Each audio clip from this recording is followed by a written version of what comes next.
So we've covered some really heavy literature on this show, but today we're looking at something that feels like it was written at 3 a.m. on a sugar high. That is the perfect way to describe it. We're talking about Binklet.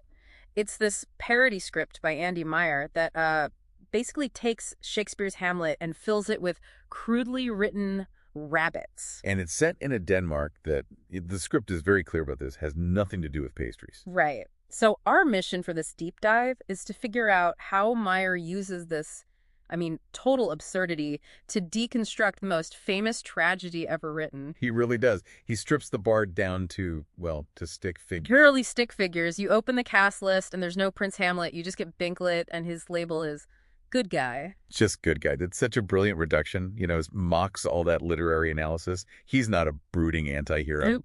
And Polonius, he's not the Lord Chamberlain. He's just good guy's girlfriend's father. It's so direct, and that tone just barrels right into the ghost scene. In the original, that scene is, terrifying. Oh, yeah. But here, the ghost is just complaining. He's talking about seeing green-skinned aliens who are looking for Graceland. It completely destroys the stakes from the very beginning. And the murder plot itself. That's the whole catalyst for the play.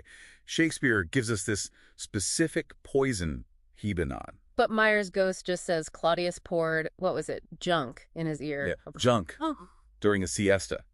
It basically turns regicide into a dumb prank. Speaking of dumb, we have to talk about the wisdom in this play. Polonius's advice to Laertes is one of the most quoted passages in history. Thine own self be true, all that. Right. But in Binklet, he's just yelling non sequiturs. It's don't eat yellow snow, Elvis is dead, and then 42 is the answer. Yeah. It's like a pop culture trash compactor. It really is. But for me, the absolute peak of the writing is Binklet's love letter to Ophelia.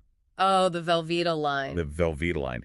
It's genius. He starts off sounding almost sincere, my life without you is a puzzle missing a piece. And then he just lands the plane with, any way you slice it, it's still Velveeta. It's the perfect metaphor for the script itself.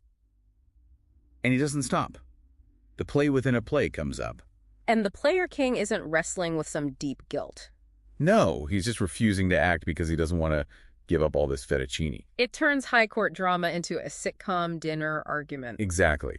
But I think where the satire really bites is in the physical comedy. The death of Polonius is usually this huge turning point. Yeah, where Hamlet's soul is kind of stained forever. Where here, Binklet just trips. Yeah. He accidentally pushes him out a window. And then bets a donut that he bounces twice, which is just cold. It completely removes the moral weight. And it's the same thing with the graveyard scene. You're waiting for that, alas, poor Yorick moment. That deep meditation on mortality. And instead, Binklet realizes he's holding a human head, screams, and just drop kicks the skull back into the grave. It's a total rejection of any kind of introspection, even Ophelia's death. No beautiful drowning scene. The script just says she died because she was wearing swimflugels and a heavy wool sweater. Which brings us to the climax, the final duel. Right. No poison swords, no grand treachery. Laertes gets a hit on Binklet because he distracts him. He points and shouts. Isn't that Elvis? There's that Elvis motif again. It runs through the whole thing. So good. But Binklet's death speech, it's not about his fate or Denmark. No, he recites a twisted version of Goodnight Moon. Goodnight floor, goodnight chair. It's so bizarre. But, and this is the part that just blew my mind, it's not his final moment. The epilogue changes everything. This is the key. This is the whole point of the parody, I think. The epilogue reveals Binklet and Ophelia were just faking it. They didn't die. They took what was it? A correspondence course in conversation. The correspondence course. To save their relationship. The text says the tragedy was solved because they just learned how to talk to each other. Even Rosencrantz and Guildenstern survive and write a screenplay. So Claudius is the only one who actually dies. He's the only one. So underneath all the rabbits and the Velveeta jokes, Meyer is actually making a point. That Hamlet is really just a tragedy about a massive communication breakdown. Precisely. If they had just talked, you wouldn't get a pile of bodies at the end. Binklet turns a revenge tragedy into a farce about saying what you mean. Which is a surprisingly deep takeaway from a script that features green aliens. It is. And it leaves you with something to really think about. Yeah.